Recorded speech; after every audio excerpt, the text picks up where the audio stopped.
y era una y otra, y no, otra vez, no, y otra vez, es que suenas muy niña, y yo decía Pues como... soy una niña.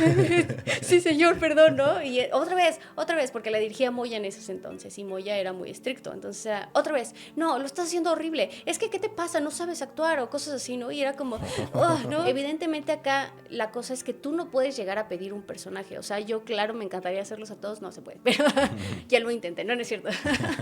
Pero me refiero, y entonces ella se encarga, o él se encarga de organizar todo esto, y entonces ese sistema tiene que ir conforme la agenda, porque si se atrasa, ya vale. Sí recuerdo haberme perdido protagonizar un anime que hoy es muy famoso. No voy a decir cuál. Sería? No voy a decir porque ya los conozco en comentarios. Me dijeron, te podemos esperar a la siguiente semana de tu regreso. Y entonces fue como, ok, entonces ya estaba pactado ya todo, y a la mera hora me dijeron, nos adelantaron las fechas de entrega, ya no te podemos esperar y va a tener que ser otra persona. Y yo, no. All aboard. Amigos, nos encontramos nuevamente con vísperas de La Combe aquí en Monterrey y claro que sí, nuestros amigos nos han traído una cordial invitada, Jessica Ángeles. Jess, ¿cómo te encuentras el día de hoy? Bien. Emocionada. Contenta, porque ya falta un mes para que andemos por acá. Y digo, lo he dicho en todas las entrevistas, pero es que es real. Monterrey ha sido como mi segunda casa en muchos eventos y siempre me reciben con mucho cariño. Y con mucho clima caluroso. Y clima caluroso, estoy impactada. Pero fíjate que cada que vengo, ya, o sea, he hecho amigos y amigos y amigos, entonces ya se hizo la tradición de la carnita asada cada que vengo, de reunirnos, entonces sí, es como mi segunda casa aquí. Oye, ¿qué te trae por aquí sabiendo que para cuando este video sale falta todavía aproximadamente un mes para La Combe? Pues justo estamos dándole promoción para que la gente conozca. Creo que a veces, no sé, pues... no sé, por andar en la vida o así, no, como que te distraes. Muchas veces me preguntan, ¿de cuándo vienes a Monterrey? Y es como, pero acabo de estar. Sí, entonces, pues es justo un poco darle esta apertura a la gente de que se prepare para el evento, para que conozca, digo, no solo mi trabajo, sino va a haber muchos invitados nacionales, internacionales, entonces, pues para exponer un poquito a todos nuestros compañeros que vienen y a la Combe. Podrías decir que ahorita nada más vienes de entrada por salida aquí en Monterrey. Sí, literalmente aterricé en la mañana y me voy en un rato. Sí, mi agenda es muy apretada y no para, entonces mañana ya tengo que estar grabando y el fin de semana tengo un evento en la Ciudad de México, entonces pues ando de aquí para allá. Qué bueno que nos diste un poco de tu tiempo. Y cuéntame tú con las combes, yo sé que vienes a estar un montón de convenciones, pero me gustaría que nos hablaras cómo es tu experiencia yendo a estos eventos, pero más que nada tu primera convención sobre ya ser actriz de doblaje. No sé si alguna vez fuiste a una combe sin invitada por otra cosa. No, creo que, o sea, mi paso por las convenciones siempre ha sido a través del doblaje. La primera convención, pues yo creo que tiene, no quiero hacer cuentas, pero tal vez unos 15 años que fue la primera convención. Ni siquiera, creo que apenas había hecho, o lo más famoso era los Juegos del Hambre, no tenía tanto de que se habían estrenado los Juegos del Hambre. Y pues de ahí afortunadamente el trabajo no ha parado y pues ha sido trabajar en una y en otra y pues que a la gente le ha gustado mi trabajo, creo que eso es lo más importante y pues que igual comparto contenido, trato de estar siempre como en contacto y platicar un poco qué es el doblaje, porque siento que hay muchos mitos, muchas ideas locas de qué es el doblaje, entonces pues justo como esa fue mi intención de pararme en una convención, platicar qué es estar detrás del micrófono. ¿Podrías decir que el personaje de Juegos del Hambre fue el que te catapultó a entrar a las combes? O ese no fue podríamos decir que ese fue el estelar, pero había otros que... Sí, ya había, en ese momento fíjate que ya estaba Chihiro en el viaje de Chihiro, estaba Darla de Buscando a Nemo, por ahí de los primeros animes que hice fue Hamtaro, que fue una serie de los Me gustaba mucho de niño Hamtaro. ¿Qué más? Estaba Buena Suerte Charlie, me parece también. Par de Reyes, que esa casi no la menciono, pero muchos la conocen también porque salió en Disney XD. Pues, tristemente fue cancelada en la segunda temporada. Sí. Y bueno, pues ya traía, ahora sí que como empecé muy chiquita, empecé a los 6 años, pues ya traía un repertorio, solo que pues lo que muchos no ven es que pues a final de cuentas es un poco anónimo porque nadie sabe de ti a menos que tú lo expongas. Ujú. Entonces ahí fue cuando yo dije, es que yo quiero exponer porque veo que como que no entienden qué es el doblaje o como que hay muchos mitos así de la mafia del doblaje y cosas así. Entonces pues justo fue mi idea como pararme en los escenarios para platicar un poco qué es el doblaje. Sí, creo que principalmente el tema de los memes y eso que mencionas de la mafia del doblaje, creo que es lo que hace más gente se crea los mitos y rumores o Sí, leyendas. A totalmente. veces alguien No, sube, bueno, he visto historias que juran y yo qué. es posible que eso pase en una Sí. cabina, pero sí, los mitos del doblaje, justamente me gustaría hablar sobre cómo es un día grabando, porque nos mencionas que mañana tienes que estar grabando. ¿Es una grabación por un proyecto importante o es más que nada como, pues tengo llamado para un comercial o algo así? ¿Cómo es una Ah, rutina de tu día a día? el de mañana sí, el de mañana es un proyecto muy importante que ya les platicaré en cuanto haya luz verde. Bueno, no sé, no me quiero meter en problemas, mejor me callo. No, Pero, mejor. pero sí es importante.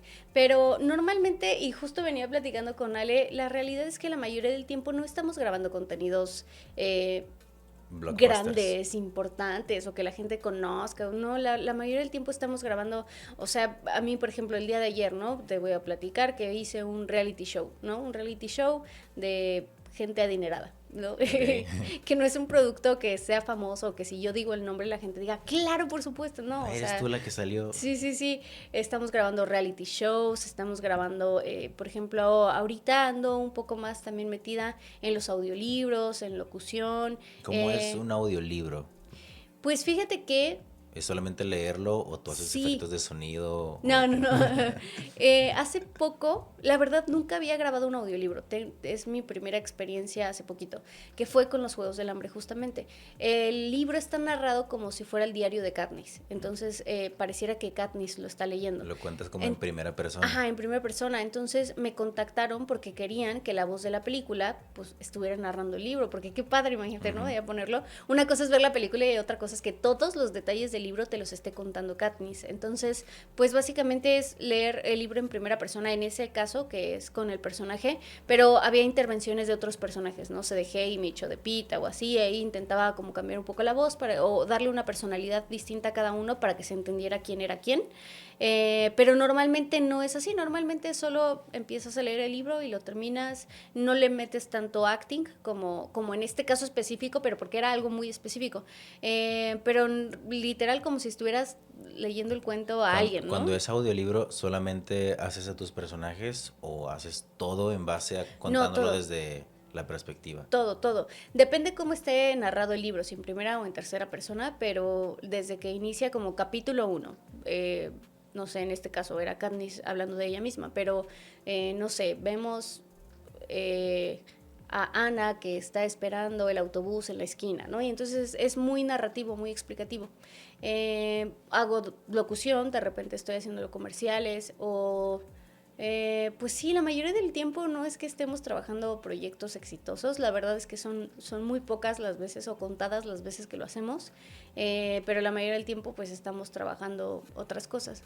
Jus- Por eso yo creo que de ahí viene un poco todos estos mitos o ideas, porque justo creo que mi pasión por el doblaje es porque me gusta actuar, pero no importa lo que sea, o sea, he estado haciendo contenidos cristianos, ¿no? O sea, cosas que tal vez no son como que yo sea cristiana y demás, pero pues es trabajo, pues, ¿no? Entonces, para mí lo increíble o lo bonito del doblaje es justamente esta magia de ser alguien que no eres e interpretarlo, ¿no? Creo que yo la magia de la actuación es que viene desde de toda la vida, porque por ejemplo, yo aquí estoy actuando como el presentador del programa, pero con mis amigos actúo Claro. diferente, con tus papás diferente, con tu jefe diferente, entonces creo que es lo bonito de la actuación que si lo piensas muy bien, todo el tiempo estamos actuando con diferentes personas de diferentes contextos de la vida. Hablando Sí. de comerciales, tú empezaste con comerciales, ¿no? Sí, mi primer acercamiento pues sí, al doblaje, la locución y todo eso fue a través de la locución. Lo primero que hice fue un comercial para Pizza Hut Y fue cuando estaba Star Wars de moda, o sea, decía, yo era una niña y tenía que decir, yo quiero ser la reina Amidala, era todo lo que tenía que decir. Y ese fue mi primer acercamiento al mundo de la voz, por ponerle un nombre, y ya después de eso, pues vinieron otros proyectos. ¿Y quién diría que después serías parte de Star Wars? Sí, sí, qué locura, ¿no? Justo, yo creo que cuando hice prueba para Rogue One y me dijeron que me quedé, justo pensé en ese momento como de qué irónico, o sea, a los 7 años estaba diciendo quiero ser la reina Amidala y hoy digo soy Jyn Erso. No, y aparte Rogue One es una excelente película, o sea, hay malo que hubiera sido una película mala de Star Wars como episodio 8 o episodio 9, pero Rogue Ah, One sí, es increíble para mí. Rogue One, la verdad es que es tan buena película que no me siento preparado para volverla a ver. Ay, de verdad. Sí, no, Es está un muy clásico buena. que se guarda en el corazón. ¿Y qué es lo más cansado de tener esta jornadas laborales donde cuántos personajes grabas al día? ¿Cómo es? Am, ¿Es un personaje que dura varias sesiones o son varios personajes chiquitos? Mm, es que mis jornadas laborales son muy largas, pero porque mezclo la dirección junto con la actuación. Sí, eres directora de doblaje también, ¿no? Sí, y la dirección requiere muchísimo tiempo, o sea, requiere mínimo las 8 horas laborales y encima de las 8 horas laborales o antes o después acomodo los llamados. Entonces mis jornadas empiezan a las 8 de la mañana y a veces terminan a las 11 de la noche con una hora de comida, ¿no? Entonces y de aquí me voy a grabar acá y de acá y luego voy a dirigir y luego hago. Pero normalmente si es como actor, pues no te llevas las 8 horas laborales y puedes tener grabaciones largas, pero grabaciones largas estamos hablando de que muy largos son 5 horas, así, Ok. ¿no? Y cortas son 10 minutos, 5 minutos. A veces solo entras y te ríes y eso es todo lo que tienes que hacer. O sea, es como, mira, salió tu personaje, es esa risa. Ok, listo, ya terminaste. ¿Te ha pasado más de lo que te gustaría contarlo? Que nada más entras, es una risa, Ah, un sí, loop y sí, ya. pasa. Yo creo que eso pasa más que otras cosas. Sí. Sobre todo para el tema de comerciales, ¿no? No, en el tema de comerciales es distinto, porque aquí digamos que hay un sistema ya que funciona, que es una persona que se encarga de darte el llamado, de acomodar, organizar la agenda básicamente, y entonces ella se encarga o él se encarga de organizar todo esto, y entonces ese sistema tiene que ir conforme la agenda, porque si se atrasa ya valió, ¿no? O sea, y hay que estar reprogramando y hay que estar coordinando horarios y bla, bla, bla. En la locución es distinto porque en la locución no hay un director, no hay un sistema de llamados como tal, como en el doblaje. Sí te citan a una hora un día y esa grabación puede ser que te tome máximo una hora y a veces la jornada laboral de un comercial más larga que he tenido han sido 7 horas. Ay. 7 horas de espera, solo de espera, porque en la locución pues son líneas chiquitas, ¿no? Sí. En ese entonces era de una cepillita de Colgate que estaba de moda que los cepillos como que tuvieran historias y entonces... Cuando el cepillo 360 Ajá, estaba mamadísimo. así, exacto, exacto. Y entonces justo era el cepillo 360 mamado y pasaba delante de unas cepillitas y eran como de, ay, wow, se ve increíble. Eso era todo, ¿no? Y lo grabamos y tuvimos que esperar 7 horas porque una vez que lo grabas tienes que esperar la aprobación del cliente. Normalmente el cliente no está conectado en la grabación, por lo tanto no hay pues esta retroalimentación a tiempo, en vivo. Entonces tienes que esperar a que envíen la toma y si le gusta o no le gusta, pues ya nos dice, ya están aprobados, se pueden ir, o no, es que quisiera esta frase de esta manera, y entonces regresa, y entonces es un poquito más cansado y más pesado una locución que un doblaje que vas a lo que vas, te explican, lo grabas y te sales, ¿no? Porque ahí el tiempo está contando y es uno tras otro, tras otro, tras otro. ¿Y cómo viste el cambio en los años 2000? Pues no era como que puedo grabar desde mi casa, pero el tema de un personaje de este episodio no puede grabar en este momento, mete a alguien así y de reemplazo me pasa mucho viendo Dragon Ball, que a veces un personaje tiene una voz rara por un pequeño loop o un episodio entero, Sí. y cómo es resolverlo actualmente, que oye, pues te fuiste a Perú, te viniste a Monterrey, pero grábame esto rápido ahí como puedas. ¿Cómo Sí. es ese gran cambio que vino con la pandemia justamente? Es una locura. A mí me tocó justo un drama coreano. Yo me había ido de vacaciones a Miami y de repente dijeron como es que tienes que grabar sí o sí, y yo pues es que no estoy allá, ¿cómo le hago, no? Y me dijeron, ¿puedes conseguir un estudio? Y yo, pues no sé, me acordé que conocí a alguien en The Kitchen. un programa, en The Kitchen. Justo conocí bueno, mi productor en Televisa de un programa que se llamó Catalina la Catrina. Él conocía al... La de Día de Muertos, que Ajá, en Canal 5. la de Canal 5. Okay. Conocía a los de The Kitchen y entonces le escribí así de, oye, ¿crees que? A ver, déjame te lo contacto, bla, bla, bla. Y me dijeron, no, pues que sí.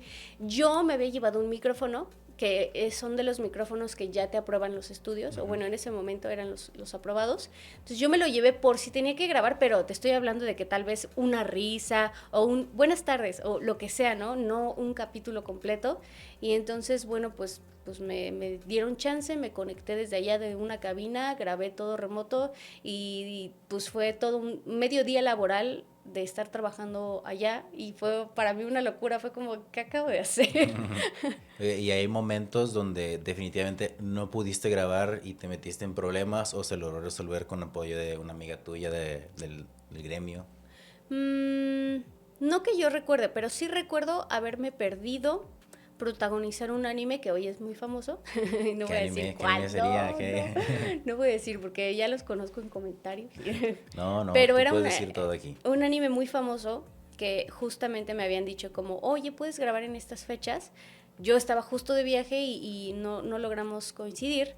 Y entonces, no es cierto, me dijeron, te podemos esperar a la siguiente semana de tu regreso. Y entonces fue como, ok, entonces ya estaba pactado ya todo y a la mera hora me dijeron, nos adelantaron las fechas de entrega, ya no te podemos esperar y va a tener que ser otra persona. Y yo, no. Qué triste. Y bueno, en ese momento pues no sabes, o sea, solo te dicen, apártame tantos días o tantas horas, nunca sabes el proyecto hasta que llegas a grabarlo. Y ya después cuando me enteré cuál fue como, bueno, ni modo. ¿Y eres fan de ese anime actualmente? No como tal, pero lo conozco porque participé en él con otro personaje. Ok. O sea, iba a ser la protagonista, pero te dieron un secundario. Ajá, exacto. Bueno, al menos Sí. lograste entrar.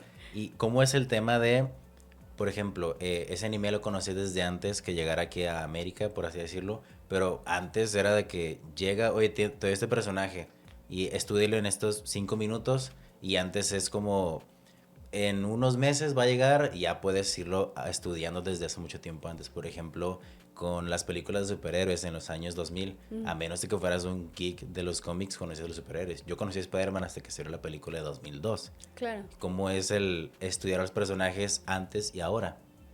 Pues nunca ha habido un estudio de personaje como tal. Esa es la realidad. La realidad es que por todo el tema de confidencialidad, no lo manejan de esa manera porque no te pueden enviar, o sea, son en una nómina de actores de un capítulo pueden ser hasta 150 personajes. Tendrían que enviarle a 150 personas el video y eso descontrola mucho literal el control sobre tu contenido. ¿Quién de esas 150 personas no lo va a filtrar? Entonces, aunque existen contratos de confidencialidad, digo, eso ya se ha hablado, a veces pues la gente se emociona o dice, o a veces mira, ni siquiera es consciente, muchas veces, como ahorita, ¿no? Es como de voy a grabar, no sé si puedo decirlo, mejor me callo, ¿no? Pero como Tom Holland con todos los spoilers que nos hizo, porque lo sabes desde antes, lo vas trabajando y entonces a veces se te olvida cuándo es la fecha, a veces no sabes si eso ya lo puedes decir, no lo puedes decir. Entonces, pues es complicado tener un control tan amplio porque son 150 actores solo de un día, de un capítulo en la Ciudad de México, pero de ahí es todo el mundo, Brasil, España, bueno, si se hace en Argentina o se hace en Estados Unidos o se hace en Europa, o sea, estamos hablando de miles de personas que tendrían el material, por lo tanto no conviene hacer ese proceso. Entonces lo que se hace es que tú llegas al estudio y literalmente en cuanto entras a la cabina y te vas poniendo los audífonos, el director te va explicando, este personaje tiene tanta edad, su personalidad es así y en este capítulo o en esta historia esto es lo que vamos a ver de este personaje, ok, vamos a verlo y lo primero que ensayas es la primera escena donde aparece el personaje y ya eso es callo de cada actor o prácticas de cada actor, ¿no? O sea, por ejemplo, yo digo, a ver, ¿me dejas ver otra escena? A ver, otra. Ok, ya entendí hacia dónde va el personaje, vamos a grabar la primera escena. Pero hay actores que desde la primera ya lo están intentando, o hay actores que, por más que lo vean, no lo entienden. No lo van a entender, ¿no? Sí. Yo lo tomo también porque Capitana Marvel, así hizo Capitana Marvel. ¿Tú conoces el personaje antes de las películas por algún cómic o algo? ¿O fue hasta el momento de la prueba? No, ese sí lo esperaba. Es que, ¿sabes qué? Yo había hecho, bueno, obviamente creo que muchos fuimos muy fans de todo el universo de Marvel, ¿no? Sobre todo de ese arco, digamos, ¿no? Hasta Endgame, desde que Iron Man 1 hasta Endgame. Entonces, pues veíamos todo, sabíamos que venía, que no venía, estábamos pendientes, bla, bla, bla. Cuando salió el tráiler de Capitana Marvel, yo ya había hecho prueba para 2 personajes previos, que no me quedé. Entonces... ¿Podrías decir cuáles eran? Yo lo sé. No quiero que me demande Disney. Pero bueno, eran 2 personajes previos, ¿no? Y obviamente en el primero fue como, wow, qué padre. Pero como que todavía no entendía muy bien del todo en qué estábamos porque estaba muy al inicio. Ya para la siguiente prueba ya sabía perfecto qué era y fue de, me la quiero quedar. No me la quedé y yo, ay, bueno, ya ni modo. Y estaba súper triste porque si te fijas, en ese inter no había mucho talento joven. O sea, estaba Scarlett Johansson, o sea, me refiero que no estaban dentro del rango que yo podía dar actoralmente. Entonces, esas 2 eran dentro de mi rango y de ahí ya no había nada, ¿no? Y era como, no, nunca voy a ser parte de esto. De Marvel. Y de repente salió el tráiler de Capitana Marvel, ¿no? Y fue como, ¡ah! Tengo otra oportunidad. Oye, ¿cómo se divide el tema de los rangos vocales para la gente que no sepa cómo se secciona eso? Yo no puedo, por ejemplo, hacer un personaje con una voz aguda. Sí, tiene que ver con tu edad y con el color de tu voz. O sea, por ejemplo, yo tengo una película y me piden unas pruebas de voz para el personaje principal y el personaje principal tiene 20 años, ¿no? Puedo castear gente que esté dentro de la edad, tal vez 1 o 2 años más joven, o al contrario, puede ser incluso hasta alguien de 30 si tiene la voz juvenil, si tiene una voz suavecita, si tiene una voz que pueda engañar al oído, digamos, ¿no? O puede ser alguien de 25, pero depende mucho también de lo que yo vea en el personaje, porque... O sea, ¿cómo seleccionaría yo a alguien? Depende de su edad, depende de su color de voz y depende de su rango actoral. Porque a lo mejor puede coincidir que tiene la edad, tiene el color, pero sus habilidades actorales no son tan desarrolladas para lo que necesita el personaje. Por ejemplo, yo tengo 28 años y con mi voz, ¿qué rangos me darías a mí? Pero te escuchas más grande. Bueno, sí. Ajá, sí, o sea, yo te pondría en el ¿cuántos me dijiste? ¿28? 28. Sí, o sea, de tu edad, de 28 a 35. Ok. ¿No? Ese es como un rango en el que podrías... Soy señor ya entonces. podrías funcionar perfecto y podrías funcionar perfecto también por tu color de voz que es grave, sin ofender, pero pues a gente afroamericana. Porque no normalmente tienen la voz pesada, tienen la voz gruesa.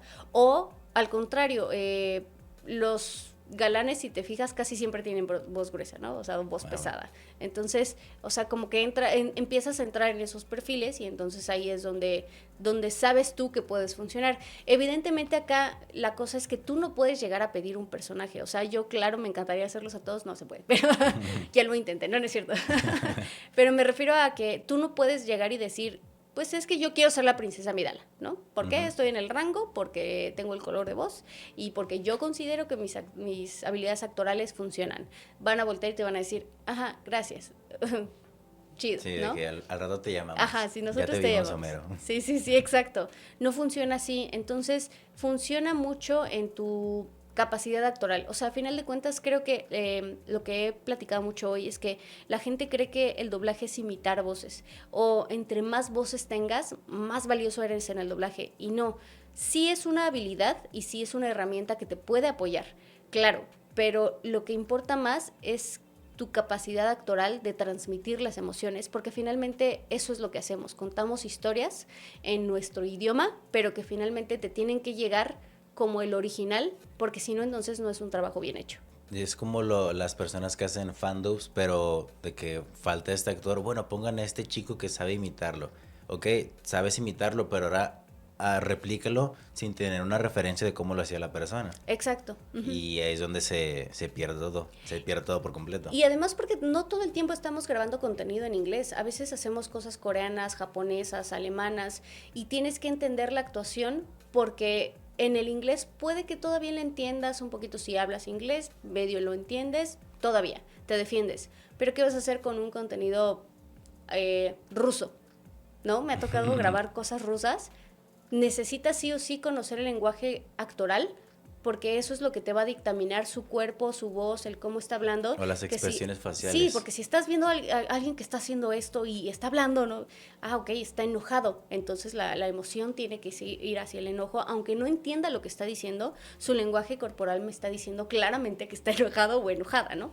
Entonces, por eso es muy importante la actuación, porque a final de cuentas no estamos haciendo todo el tiempo ni anime, ni todo el tiempo estamos haciendo caricaturas. La mayor parte del tiempo estamos haciendo cosas live action, y el live action es la actuación más natural posible, y esa es la más difícil de hacer. Por eso es que hay muchos doblajes que como que se escuchan que están haciendo una cosa extraña, ¿no? Sí. Se escuchan muy estáticos, vaya.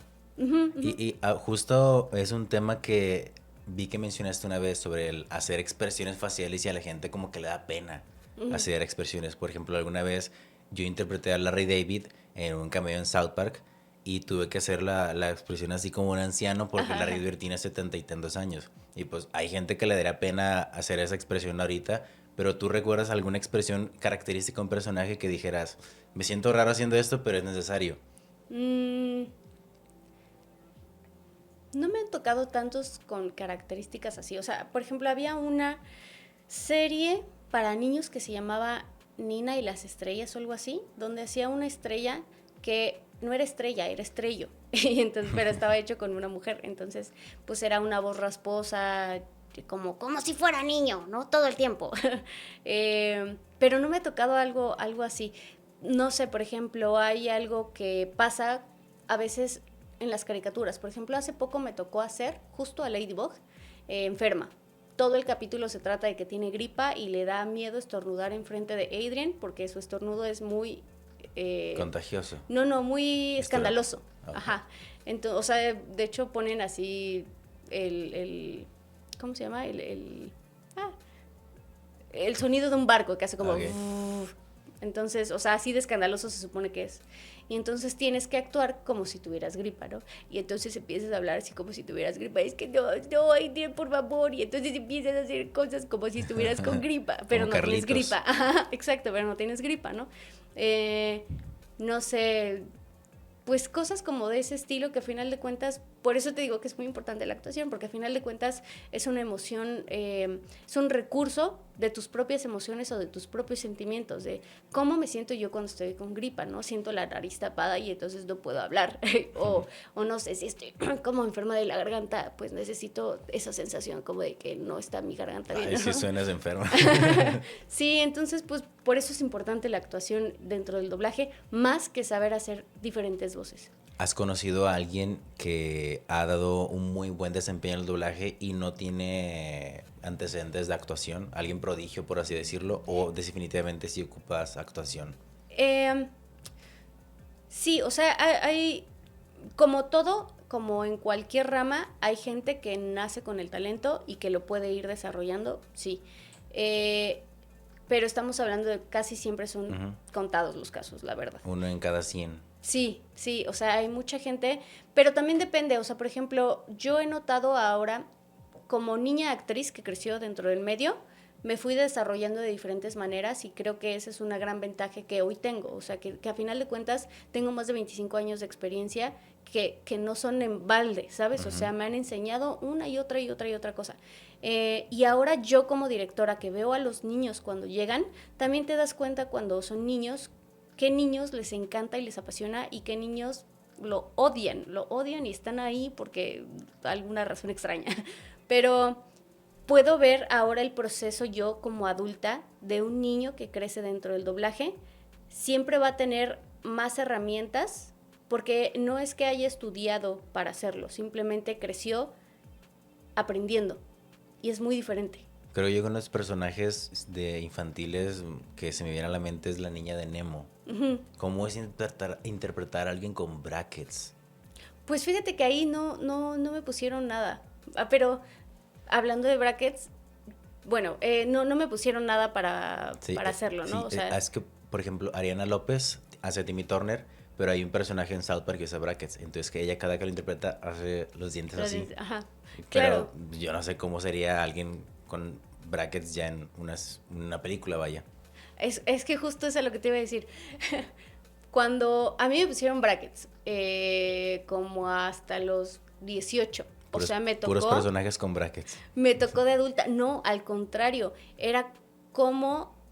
Yo creo que eso me dio mucha más noción de la dicción, porque era cómo hacerlo sin que suene a que traigo brackets. Yo no he usado brackets, pero tengo entendido que batallan en pronunciar la R, por ejemplo.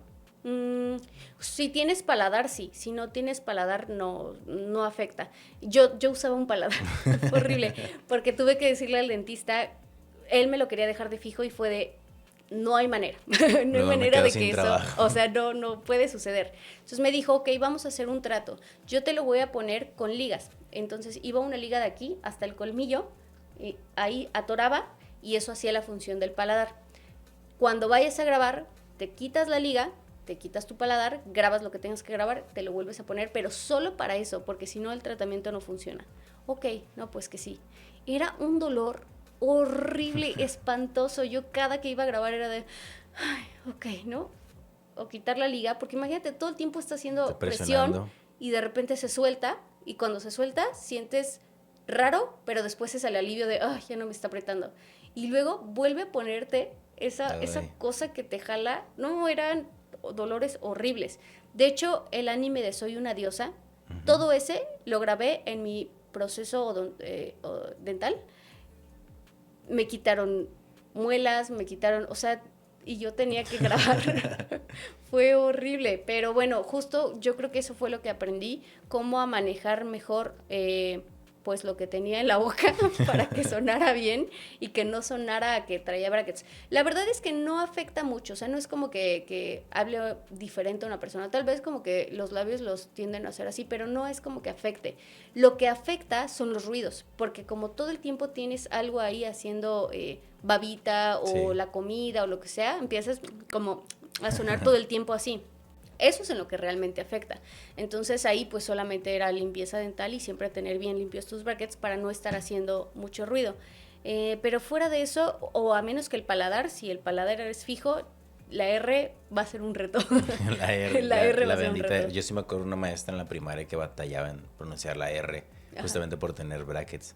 Que en mi época yo dije, tiene 40 años, pero no, tenía como 20 y tantos, era una maestra de primaria. Ay, sí, es horrible, ya cuando creces ver la realidad de las edades. Y siendo directora de doblaje y actriz de doblaje, ¿qué consideras que es más importante? ¿Tener un buen director o ser una buena actriz en este caso? O sea, ¿qué es más importante? ¿Qué es lo que hace que el proyecto salga adelante? O sea, un buen director. Sí, porque bueno, iba a decir justamente que puedes tener un excelente actor, actriz, pero si el director no le interesa el proyecto, no pone mucho entusiasmo.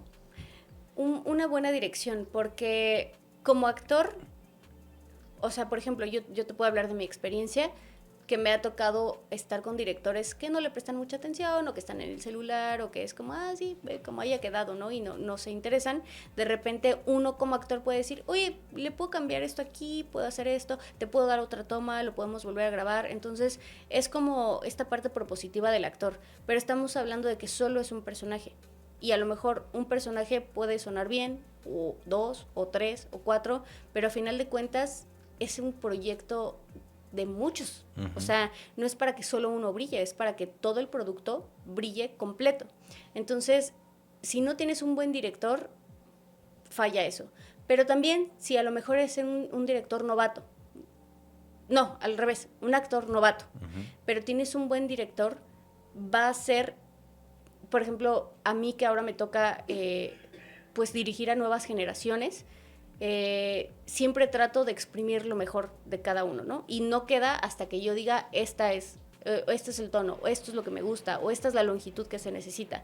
Entonces, considero que es mucho más importante tener un buen director que cuide el proyecto, que cuide la continuidad, que cuide justo la continuidad, no nada más de las palabras que se dicen o los términos, sino de los actores, ¿no? Porque también hay directores que no es que les cambiaron las voces porque se fue de viaje, es porque no se acuerdan quién, o sea, a la hora de llenar su cast, no recuerdan que es un personaje recurrente y entonces ponen a alguien nuevo y entonces en ese inter nadie se entera y ya cambió de voz y hay personajes que pueden tener 8 voces diferentes en el mismo proyecto, ¿no? Sobre todo también cuando lo que mencionas que alguien que no puede cubrir un personaje, tráeme rápido en lugar de hacer el doblaje remoto, lo que mencionaba antes de Dragon Ball. Uno como directora de doblaje, ¿qué tanto puedes manipular el guión original o ese tipo de cosas? ¿O es religiosamente lo que vino es lo que se queda, no puedes hacer ningún cambio? Yo creo que antes era mucho más abierto, por eso teníamos tantas joyas Como en Cartoon como Network. lo de la Virgencita de Guadalupe Sí. y cosas así, porque antes no, pues yo creo que más bien se convirtió en una industria y al convertirse en una industria entonces entraron muchas personas a observar lo que se está haciendo con lupa y antes no, antes solo pues se grababa y salía al aire y no había nadie que revisara nada o que te dijera o que buscara, ¿no? Y hoy con las redes sociales también se marcan mucho más los errores, entonces creo que por lo mismo tienen mucho más cuidado en lo que se hace.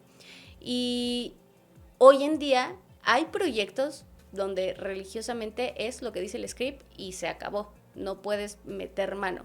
Y hay otros donde te dicen, ok, bueno. Y hay otros donde te dicen, haz lo que quieras, ¿no?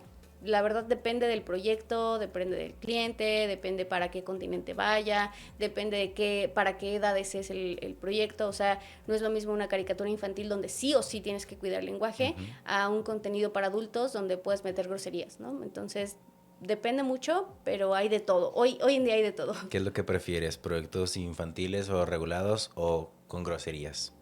No, con groserías. Sí, son los divertidos.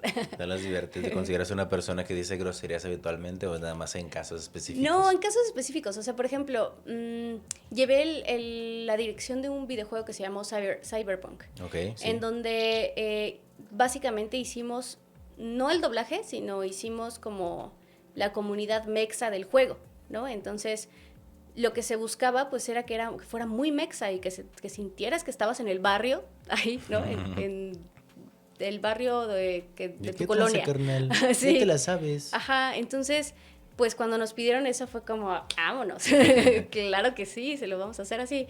Entonces, esa libertad creativa, más bien es eso, no es tanto que digan groserías o no, sino la libertad creativa. Hay otro videojuego que dirijo que se llama Valorant, ¿no? Y de repente también ponemos cosas, ya sea en el idioma original o algún guiño de la comunidad o algún guiño de Latinoamérica. Entonces, esa libertad creativa es la que hace que conectes con lo que estás jugando, viendo o escuchando, ¿no? Entonces, para mí es muy importante la libertad creativa. Creo que a los clientes les da un poquito de miedo, pero es lo que hace que conecte con el público. Hablando de videojuegos, eres Zelda en los juegos más aclamados actualmente que existen de la franquicia. Justo anoche le decía a unos amigos que son muy fanáticos de Zelda. Yo nunca he jugado a ningún Zelda, desafortunadamente. Okay. Pero le dije a mis amigos, oigan, ¿ustedes cómo jugaron Zelda? Me dijeron, no, pues pusimos el doblaje porque lo intentamos jugar en inglés, pero estaba horrible. Entonces, dice, en esta ocasión ganó el doblaje. No. ¿Cómo es doblar un videojuego? Porque, o sea, por ejemplo, en una película haces casting con una escena. En un videojuego tengo entendido que no hay nada. No hay apoyo visual. La mayoría de las líneas solo las grabas contra la gráfica de Pro Tools, que es el sistema que se utiliza para grabar. Solo ves una gráfica y ya, te imaginas todo lo que está sucediendo. ¿Y cómo te enteraste de Zelda? ¿O ya había sido Zelda anteriormente o fue hasta estos últimos? No, Zelda nunca había hablado en un juego. Ah, es verdad. Nunca había hablado en un juego. Creo que hicieron una película, pero era una película, no sé si live action o animada, pero fue película, no fue videojuego como tal. Zelda es la primera vez que habla en un videojuego. Entonces, pues no había una voz. ¿Y tú eres fanática de los juegos de Zelda? Los conocía por mis hermanos. Lo que pasa es que yo tengo 2 hermanos mayores. Ya lo he contado, pero era yo la que jugaba con el control desconectado, ¿no? Pero sí, o sea, evidentemente cuando salió el Ocarina y todo, también fue una fiebre, pues, en esos entonces para los niños de los 90, porque pues era algo innovador también, o sea, así como lo es el Breath of the Wild en este momento para estas generaciones, lo fue el Ocarina of Time para esas generaciones. Entonces, conocía los juegos, sabía de las historias, no jugué todos, ya después como adulta los jugué todos, pero como niña no, o como, sí, joven adulta, no los había, no los ¿Y había tus hermanos fanáticos de Zelda, cómo recibieron la noticia de "Oye, a la que les conectamos el control, ahora va a ser la protagonista"? en tu cara. Se emocionaron mucho. O sea, cuando se enteraron fue como, no manches, va a ser la princesa Zelda. Y yo, sí. Y sobre todo pues, son muy buenos juegos. Creo que el Breath of the Wild ganó Juego del Año en Sí, el 2017. en el 2017 fue el juego del año. Ujú. Ujú. Y cuando doblas un videojuego, ¿ya lo jugaste después o no lo jugaste? Sí, sí, obviamente. No, hubo momentos donde dijeras, creo que aquí hubiera cambiado la forma en la que lo dije o tal vez lo que yo recuerdo haber creado en ese momento no concuerda con lo que al final pasa en el videojuego o se hacen un montón de tomas para cualquier emoción. No, fíjate que en el Breath of the Wild y en el Tears of the Kingdom había mucha cinemática. Realmente Zelda aparecía más en cinemáticas que de forma jugable porque pues no era jugable. En el Hyrule Warriors fue donde se hizo jugable. Entonces tenía mucho más apoyo visual que en otros videojuegos normalmente.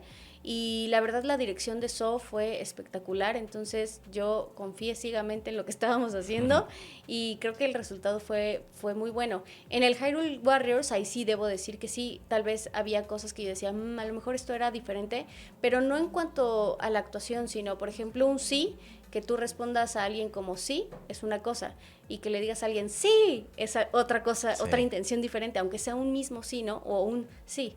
Entonces, o sí, no sé, hay muchas formas de Diferentes decir un emociones. sí.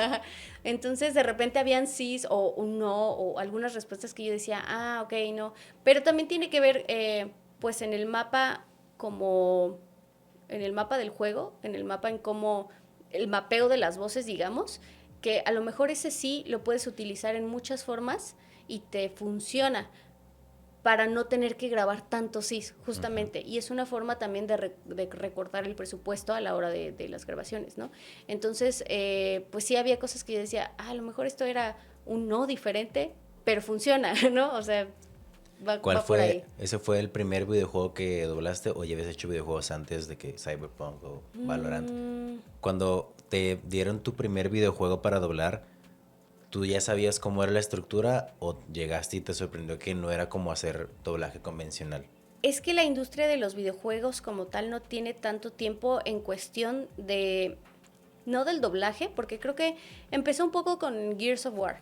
Ahí empezó como esta localización, se le dice. Y lo mismo, o sea, había, claro, mucho contenido de videojuego, pero que en su mayoría o eran hombres adultos o eran mujeres adultas, ¿no? Entonces como que no entrábamos todavía en ese rango. Y lo primero que hice fue un videojuego que se llamó Smite, donde hacía un personaje que se llamaba Freya. Eso fue lo primero que me acuerdo que hice. Y sí fue como diferente, raro, fue como, mira, y la gráfica así, todo fue como, ok, ¿no? Fue como reaprender ahora una forma distinta de hacer lo que hacemos. Y ya después vinieron otros, tal vez, vino Shaya de League of Legends, antes de Zelda, no me acuerdo qué otro, antes de Zelda.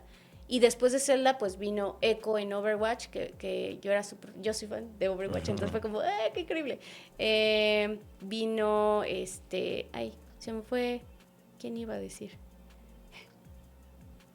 No lo sé. No sé. Cyberpunk llegó también. Cyberpunk, ajá, también donde hice a Judy Álvarez. No me acuerdo, iba a decir otro personaje. Bueno, Black Cat en Spider-Man. Río Morales, la mamá de Spider-Man, también, bien random. No sé, vinieron varios proyectos ya, porque también la apertura fue creciendo y fueron viniendo poco a poco más interesados en cuanto a ver, ok, localicemos esto, ok, localicemos el otro. Y Nintendo fue la primera vez que dijo, vamos a localizar algo. ¿Qué? The Legend of Zelda. Y un personaje que por nunca habla, al fin va a hablar. ¿Qué preferirías, por ejemplo, si todo el mes de abril pudieras hacer solo una cosa, qué preferirías? ¿Doblar videojuegos o doblar series y películas? ¿Qué te gustaría más por un mes entero? Videojuegos. Es que yo soy más gamer. Ok. Sí, o sea, claro, me gustan las series y demás, pero pues ahí puede ser como algo random y en los videojuegos normalmente son videojuegos pues que entiendes, ¿no? O que en el mapeo que te mandan, para mí es más fácil entender los mapeos de videojuegos que a veces las series, porque en las series tienes que ir adivinando como director, lo vas viendo como si fueras público, ¿no? Te llega un capítulo y luego el otro y así, no es que veas toda la temporada completa. Y en un videojuego, como sea, pues entiendes la mecánica, la lógica, hacia dónde va, ah, claro, este es un puzzle, acá te lo tienen que resolver, ¿no? Y aquí se ramifican, ah, claro, esto. Y entonces es más fácil para mí entender los videojuegos sin contexto. Ajá. Ajá. Y para entrar a la recta final, algo que siempre preguntan es un consejo para el doblaje, pero yo lo quiero extender a ¿qué advertencia le darías a la gente que quiere entrar en el sentido de, por ejemplo, yo hago videos en YouTube, yo le diría, si quieres empezar en YouTube, entiende que tus primeros 10 videos van a ser una porquería, para que tengas el golpe de realidad. Ok. ¿Qué golpe de realidad te gustaría anticiparle a las personas que quieren entrar al medio? Pues lo mismo, o sea que no entras a hacer solo anime, que eso es algo como que mucha gente se anima a hacer doblaje porque quiere hacer anime, pero pues hay mucho contenido, no solo anime, que te puede tomar entre 5 y 10 años entender la técnica. Ya ni siquiera estamos hablando de tener personajes famosos o no, porque en el Inter puede haber, claro, pero lo difícil del doblaje es que solo lo puedes realizar ahí. Ujú. O sea, no hay como un lugar donde digas aquí, claro, lo puedes practicar en tu casa y todo, pero nunca vas a tener la retroalimentación profesional de alguien que te está diciendo, no, así no va el tono, o no, así no es esto, ¿no? Entonces, es un camino muy largo, es muy pesado, cada vez hay mucho más competencia y mucha más gente entrando, entonces pues entender que como todo es una preparación. Creo que hoy en día mucha gente solo quiere entrar por buscar la fama y decir como, ay, es que yo hice este personaje, y se olvidan que el corazón de esto es la actuación y entonces pues pueden entregar, claro, un personaje famoso, pero a lo mejor con una actuación, ¿no? Que pudo haber sido mejor, Cuestionable. ¿no? Ajá. Sí, entonces, pues entender que el corazón de esto es el doblaje, la actuación, que toma mucho tiempo formarte bien, o sea, como, ¿sabes cómo lo pongo de ejemplo? Como los cantantes, o sea, hay gente claro que naturalmente va a cantar y si le das clases va a ser brillante.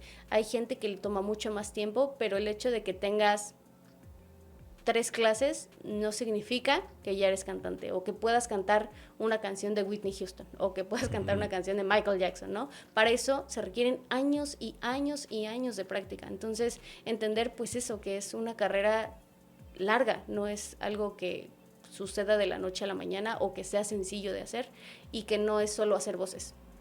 No es solamente imitar voces también. Exacto. ¿Tú crees que alguien que hace fandom podría incursionar fácilmente al doblaje o sí se va a llevar un golpe de realidad porque es algo al cual no está preparado? Fíjate que eso es un tema curioso porque cuando tú practicas sin dirección empiezas a adquirir vicios que tal vez no te das cuenta. Entonces cuando practican como fandom, a la hora de brincar del otro lado, es más difícil quitarles esos vicios a que si fueran totalmente nuevos. Porque a alguien totalmente nuevo le vas diciendo, le vas explicando y lo va entendiendo. Pero sí, es que, volvemos, ¿no? Al tema de la cantada. Es como que alguien que aprendió a cantar a gritos las notas y le tienes que explicar que a lo mejor no tiene que gritar tanto, pero no lo sabe hacer de otra manera, entonces va a tender a gritar las cosas. Entonces, quitar los vicios es más difícil a que estudiaran actuación y llegaran con las herramientas y ya nada más los moldeáramos como de, mira, es por aquí el camino. ¿Consideras que alguna vez, hace muchos años, llegaste a tener algún vicio que te lograste quitar Sí, después? sí, no, yo tengo trabajos terribles, digo, eso es algo que quiero platicar en algún momento en mis redes sociales, pero he tenido trabajos vomitivos, o sea, que yo los veo y digo, ay, Dios mío, ¿cómo dejaron eso al aire? Pero sí, o sea, a mí lo que me costó mucho trabajo fue el paso del tiempo, o sea, creo que cuando eres niño es muy fácil solo decir las cosas y que suenes tierno y que la gente te diga, ay, qué bonito lo hiciste, muy bien, ¿no? Y luego empiezas en la adolescencia, empiezas en el cambio de voz, como que sí, como que raro, empiezas a sonar extraño. Y luego viene este cambio tan drástico y es cuando se vuelve profesional. Cuando ya no solo te piden decir las cosas y que funcione, cuando ya te exigen que suenes de una manera, que crees un personaje, que ahí es donde está la verdadera prueba. Y eso, entenderlo es difícil porque como adolescente, de repente, o sea, por ejemplo, me tocó a mis entre 17 y 19, no me acuerdo exactamente, me llamaron a hacer una prueba de una doctora que no me iba, que no era dentro de mi rango actoral, era una doctora de 30 años y me la quedé. Y entonces fue una serie como de 7 temporadas de hacer a la doctora. Y era una y otra, y no, otra vez, no, y otra vez. Es que suenas muy niña. Y yo decía como... Soy una niña. Sí, señor, perdón, ¿no? Y otra vez, porque la dirigía Moya en esos entonces, y Moya era muy estricto. Entonces, otra vez, no, lo estás haciendo horrible. Es que, ¿qué te pasa? No sabes actuar o cosas así, ¿no? Y era como, oh, ¿no?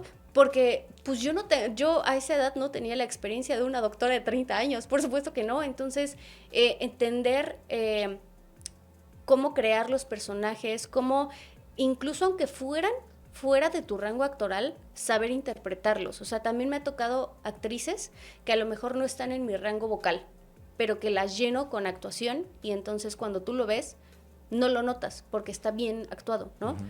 No dices como, nah, pero es que en inglés habla de otra forma. Pues lo disfrutas. Pero, no sé, o sea, ese camino de la adolescencia a la adultez y a que todo sea mucho más profesional y que ahora sí ya te exijan, eso fue lo difícil, ¿no? Yo estudié de niña estudié con el señor Esteban Siller lo que fue doblaje y locución, y después yo me especialicé por otras partes, pero de actuación. Entonces, ese camino fue como, ok, hasta ahí fue como, ya entendí lo que me decían en las clases. Ya, ok, muy bien, ya entendí. Entonces sí es difícil, o sea, el camino actoral es complicado y quitarme vicios fue muy difícil porque pues yo tendía a cantarlo todo como niña, ¿no? Como niña chiquita, de, hola, ¿cómo estás? ¿No? Y no, ya no es, hola, ¿cómo estás? Es, hola, ¿cómo estás? Ok, hola, ¿cómo estás? No, hola, ¿cómo estás? Hola, ¿cómo estás? Sí, ¿no? Y entonces quitarme vicios y entender y cambiar, sí, no, hay trabajos horribles. Perfecto. Pues ahí lo tienen, amigos. La verdad es que hay mucha... Vayan a buscar, ¿no es cierto? Vayan a buscar algunos de los trabajos. Vayan a buscar esa serie de la doctora. ¿Cómo se llama? Sí, no me acuerdo. La doctora se llamaba Divia, pero no me acuerdo. Sí se acuerda, pero no quiere decirnos. No, del nombre de la serie. Creo que la actriz era de India, pero no me acuerdo cómo se llamaba. No. Lo vamos a investigar, lo vamos a poner por aquí. No, por para que la vayan a buscar. Pues muchas gracias, Jessica, por pasarte por aquí al estudio. Esperemos que no sea la primera vez y en algún futuro tengamos una segunda parte. Claro. ¿Puedes decirnos tus redes sociales? Sí, en Instagram me encuentran como Jessie Lush, en Facebook me encuentran como Jessica Ángeles y en TikTok también como Jessie Lush. Es con J, doble Z, Y, L-U-S-H. Ahí lo vamos a estar poniendo por abajo. Por favor. Okay, muchas gracias, Jessica. La verdad es que agradezco mucho que tomaras el tiempo apretado que tienes. Nos vemos. La convención, ¿me puedes recordar la fecha? Claro que sí, 21 y 22 de marzo en Cintermex, La Combe. Ahí nos vemos para que se tomen una foto con Ladybug. Con Ladybug, la princesa Zelda, Shampoo, Reze. Con el personaje que ustedes quieran. Nos vemos hasta la próxima.